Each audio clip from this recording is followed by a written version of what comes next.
ជាបទពិសោធន៍របស់គាត់ផ្ទាល់តែម្ដងស្របពេលដែលគាត់កំពុងតែឈឺបញ្ជាក់ថាសាច់រឿងមួយនេះគឺមានសភាពខ្លីមែនទែនចង់ដឹងពិស្ដារថាតើគាត់ជួបអ្វីខ្លះស្របពេលដែលគាត់ឈឺហ្នឹងដែលគេងពេទ្យហ្នឹងតោះយើងចូលមកស្ដាប់នៅសាច់រឿងគាត់ទាំងអស់គ្នាសាច់រឿងនេះកើតឡើងនៅពេលដែលគាត់រៀនថ្នាក់ទី9ខ្វះតែកន្លះខែទៀតរាប់ពីថ្ងៃកើតហេតុហ្នឹងខ្វះតែកន្លះខែទៀតគឺជាពេលវេលាសម័យកាលដែលគាត់ត្រូវប្រឡងឌីប្លូមបាត់ទៅហើយប៉ុន្តែជាអកុសលវាមិនដឹងថាគាត់មានជំងឺអីឆ្លងមកពីណាកើតអ្វីទេគាត់បានធ្លាក់ខ្លួនឈឺជាទម្ងន់មុនប្រឡងដែលតម្រូវឲ្យគាត់ឡើងទៅគេងនៅឯមន្ទីរពេទ្យនៅខេត្តសៀមរាបសន្តានភាពបន្ទប់របស់គាត់ដោយសារតែគាត់រៀនថ្នាក់ទី9អញ្ចឹងគាត់នៅក្មេងនៅឡើយទេអញ្ចឹងគេបានដាក់គាត់ឲ្យគេងនៅក្នុងបន្ទប់ពេទ្យរបស់ក្មេងៗនៅពេលដែលគេនាំគាត់ចូលទៅដល់បន្ទប់ហ្នឹងគាត់ឃើញសភាពថាបន្ទប់មួយនេះគឺមានគ្រែក្មេងៗចំនួន 5-6 គ្រែតែមានតែគាត់ម្នាក់គត់ដែលនៅក្នុងបន្ទប់មួយហ្នឹងមានន័យថាពេលដែលគាត់ឈឺហ្នឹងគឺអត់មានក្មេងៗណាឈឺទេឈឺតែគាត់ទេអញ្ចឹងតម្រូវឲ្យមួយបន្ទប់គ្រែ 5-6 ហ្នឹងគាត់គេងតែម្នាក់ឯងតែប៉ុណ្ណោះគ្រែដែលគាត់គេងគឺមានរៀបចំជាប្រទាលលម្អនៅពីលើក្បាលដំណេកហើយនៅចិត្តបង្អួចដែលមានវាំងនននៅជាប់ជាមួយនឹងទ្វារដើរចេញចូលទៅខាងក្រៅហើយបន្ទប់នេះផងដែរគឺនៅចិត្តបន្ទប់ទឹករបស់ពេទ្យយប់ទី1តើមានរឿងអ្វីកើតឡើងនៅពេលដែលកំពុងតែគេងដាក់សេរ៉ូមព្យាបាលដើម្បីបញ្ចុះកម្ដៅដើម្បីបង្កើនជាតិទឹកក្នុងខ្លួនជាដើមឡាក់គាត់ចាប់ផ្ដើមមានអារម្មណ៍ធូរស្រាលហើយគាត់ក៏មិនទាន់ងងុយគេងផងនោះចឹងគាត់ក៏ទាញទូរស័ព្ទមកលេងចុចមើល Facebook ចុច chat ទៅមិត្តភ័ក្តិមានសកម្មភាពផ្សេងៗដែលតម្រូវឲ្យប្រើជាមួយទូរស័ព្ទកំពុងតែចុចលេងគាត់បានមើលនៅម៉ោងទូរស័ព្ទហ្នឹងគាត់ឃើញថាគឺគៀកដល់ម៉ោង11យប់បាត់ទៅហើយគាត់ឃើញម៉ោង11យប់អញ្ចឹងនៅផ្ទះតែម៉ោង11គឺប៉ាម៉ាក់ឲ្យចូលគេងឲ្យបិទអីទាំងអស់ហើយអញ្ចឹងទោះគាត់ឈឺក៏ដោយប៉ុន្តែទម្លាប់មួយនេះគឺតាមគាត់រហូតដល់ពេលគាត់ឈឺនឹងឯងអញ្ចឹងដោយសារតែគាត់ឃើញហេតុថាម៉ោង11ហើយគាត់ក៏បិទទូរស័ព្ទហើយសម្ងំគេងបញ្ជាក់ថាភ្លើងនៅក្នុងមន្ទីរពេទ្យគឺបើកធម្មតាមានសភាពភ្លឺចិញ្ចឹមចែកកំពុងតែគេងតែគេងមិនស្កប់ធម្មតាឈឺយើងគេងក៏គេងអត់សូវស្កប់ប្រហែលដែរវាចេះតែអិចអុចនៅក្នុងខ្លួនវាចេះតែធ្វើទុកនៅក្នុងខ្លួនណាគាត់បានឮសំឡេងមួយសំឡេងនោះគឺជាសំឡេងអូសរទេះអ្នកជំងឺគាត់គិតថាចេះគេអូសតែអ្នកជំងឺអញ្ចឹងគេត្រូវផ្លាស់បន្ទប់ទៅពិនិត្យអីចឹងប្រហែលជាភ្លឺហើយគាត់ក៏បើកភ្នែកមើលប៉ុន្តែអើតមើលទៅប្អួយខាងក្រៅសភាពនៅតែងងឹតដដែលគាត់ទាញទូរស័ព្ទមកមើលក្រែងលោទៀបភ្លឺតែម៉ោងនៅក្នុងទូរស័ព្ទបានបង្ហាញថាម៉ោង3ភ្លឺគាត់មិនចាប់អារម្មណ៍គាត់ប្រហែលជាលឺផ្ដាស់ដោយសារតែរវើរវាយដោយសារតែអត់ស្រួលខ្លួនផងនោះគាត់ក៏សង្ងំគេងវិញដោយមិនយកចិត្តទុកដាក់នៅអ្វីដែលកើតឡើងជាមួយខ្លួនគាត់ទាល់តែសោះក៏មិនបានទៅអើតមើលថាតើមានរទេះរុញដែរឬក៏អត់គេងរលាវចិត្តលក់ទៅវិញហើយស្រាប់តែគាត់ឮសំឡេងអូសរទេះដដែលគាត់បើកភ្នែកមើលដងនេះគាត់អើតតាមប្អួយប៉ុន្តែមិនឃើញរទេះអ្នកជំងឺនៅក្បែរគាត់នៅគៀកបន្ទប់គាត់នោះឡើយគាត់ដឹងបែបហ្នឹងគាត់ក៏គិតថាប្រហែលជាពេលដែលគេងលាវហ្នឹងគិតអីប្រែផ្ដាស់ហើយអញ្ចឹងគាត់ព្យាយាមបិទភ្នែកគេងម្ដងទៀតនៅពេលដែលគ្រាន់តែបិទភ្នែកគេងស្រាប់តែឮសំឡេងដូចគ្នាដដែលនោះគឺជាសំឡេងអូសរទេះអ្នកជំងឺឮបន្តបន្ទាប់ទាំងគាត់ដឹងច្បាស់ហើយគាត់បានឃើញច្បាស់ហើយថាមិនមាននោះឡើយគាត់ចាប់ផ្ដើមមានអារម្មណ៍មិនស្រួលហើយគាត់ប្រឹងគេងទៅវិញដោយទាញភួយមកកលុំដល់ក្បាលតែម្ដងនៅពេលដែលគាត់កលុំនេះខ្ញុំភ្លេចបញ្ជាក់ថាអ្នកចែកមកហ្នឹងអ្នកចែកសាច់រឿងគឺជាមនុស្សស្រីសក់របស់គាត់នេះវាគ្របខ្នើយអញ្ចឹងវាលៀនបានន័យថាពេលដែលគាត់គ្របភួយមកវាគ្របភួយបានត្រឹមតែក្បាលនោះទេនៅសល់សក់វែងឡាយរបស់គាត់ហ្នឹងគឺនៅតាមគៀនខ្នើយហ្នឹងឯងតែបងប្អូននឹងដឹងថាគាត់ជួបប្រទះរឿងអ្វីឯងនៅពេលដែលគាត់គេងទៅវិញចិត្តលក់ទាំងភ័យខ្លាចនេះស្រាប់តែមានដៃមួយលូកមកទាញសក់គាត់នៅពេលដែលទាញធម្មតាតែទាញយើងដឹងហើយដឹងថាមានទំនាញសក់របស់យើងណានៅពេលដែលគាត់ទទួលបានទំនាញសក់របស់គាត់នេះទាញឲ្យគាត់ភ្ញាក់នេះគាត់ដឹងហើយថាមិនធម្មតានោះទេគាត់ព្យាយាមបិទភ្នែកទៅវិញគាត់មិនបើកភ្នែកទាល់តែសោះភួយរបស់គាត់គឺគាត់អោបជាប់គ្រប់ក្បាលឡើងជាប់ប៉ុន្តែអារម្មណ៍ដែលសក់កំពុងតែទាញតិចប៉ះជាមួយនឹងអាលាក្បាលរបស់យើងទាញអាលាក្បាលរបស់យើងណាស្រាប់តែមានសំឡេងរបស់មនុស្សប្រុសម្នាក់និយាយមកកាន់គាត់ថាអញ្ចេះបើកភ្នែក ជាសំឡេងខ្សាយនិយាយតែមួយម៉ាត់គត់គាត់ព្យាយាមសម្រួលអារម្មណ៍ទោះមានរឿងអីក៏ដោយគាត់មិនបើកភ្នែកជាដាច់ខាតហើយដៃរបស់គាត់គឺកាន់ភួយជាប់ភ័យញ័រខ្លួននៅលើក្រែពេទ្យតែម្នាក់ឯងគាត់ព្យាយាមសម្រួលអារម្មណ៍ដោយការដកដង្ហើម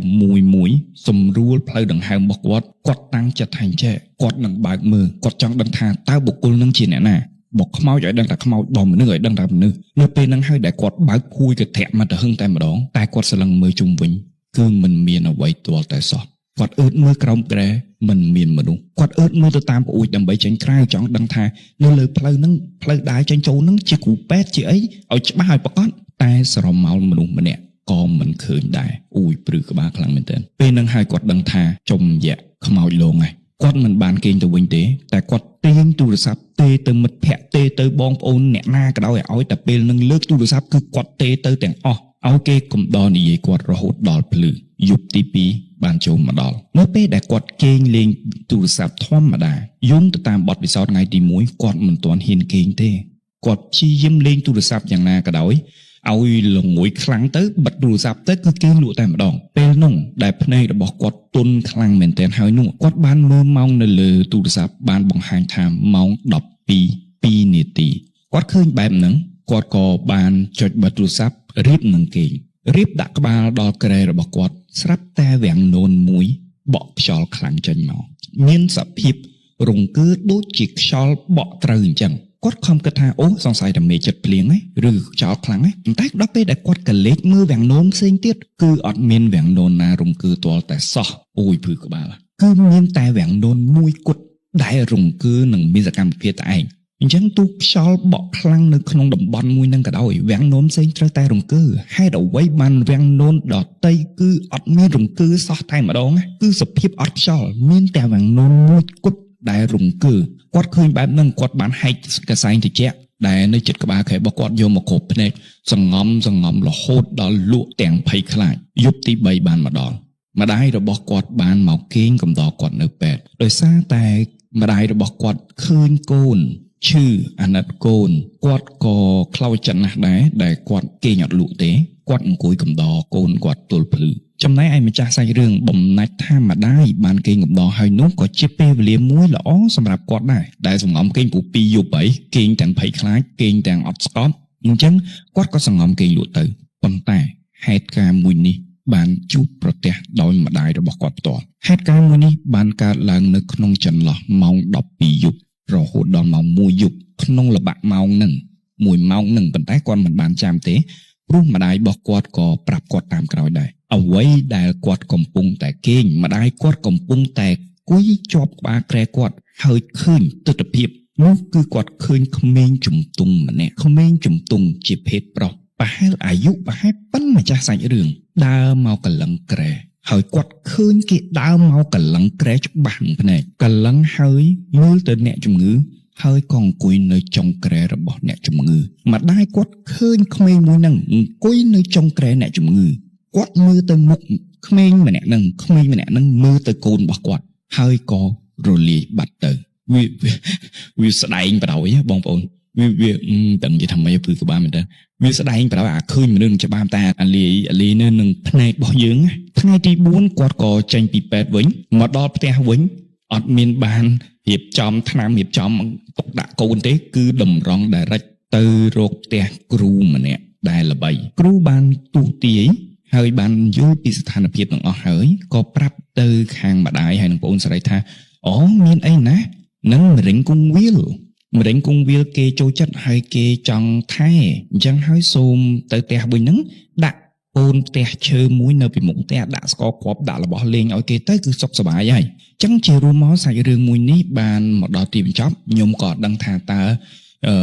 រឿងហេតុបន្ទាប់ហ្នឹងវាមានរឿងអ្វីខ្លះកើតឡើងបន្តបន្ទាប់ដែរតែជារួមការសន្និដ្ឋានរបស់បងអូនស្រីនិងក្រុមគ្រួសារគឺជឿជាក់ទៅលើគ្រូម្នាក់ហ្នឹងដែលបានប្រាប់ថានោះគ្រាន់តែជាអ្នកថែរក្សាដែលគេស្រឡាញ់ចូលចិត្តគេឃើញថាមាននិស្ស័យហើយក៏តាម